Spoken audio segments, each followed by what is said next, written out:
'స్టార్మా' నుండి తాజాగా ఓ ప్రోమో విడుదలయ్యింది. ఆ ప్రోమోను గాని మనం ఒక్కసారి చూసినట్లయితే హోస్ట్ 'నాగార్జున' గారు సీరియస్‌గా ఉన్నట్టు కనిపిస్తూ ఉంది. అలానే 'బిగ్ బాస్' స్టేజ్ మీదకి గ్రాండ్ ఎంట్రీ కూడా ఇచ్చేశారు.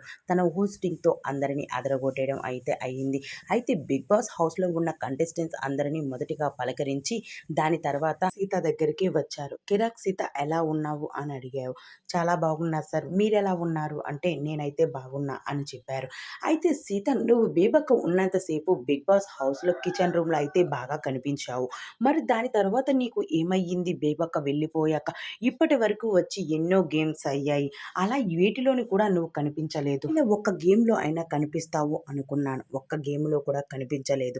అలానే ఆడలేదు. అయితే చాలామంది అభిమానులు మాత్రం గేమ్ ఆడలేని వాళ్ళు, అలానే ఏమి చేయలేని వాళ్ళు 'బిగ్ బాస్' హౌస్‌లో ఎందుకు? అతడి మీద ఇంటికి వెళ్లి కూర్చోవచ్చు కదా! అలాంటి వాళ్ళ 'బిగ్ బాస్' హౌస్‌లో ఎందుకు అంటూ ఓట్స్ తక్కువ రావడంతో ఈసారి నువ్వే ఎలిమినేట్ అయ్యావు. యూ ఆర్ ఎలిమినేటెడ్ అంటూ 'బిగ్ బాస్' హౌస్ నుండి బయటకు వచ్చేసింది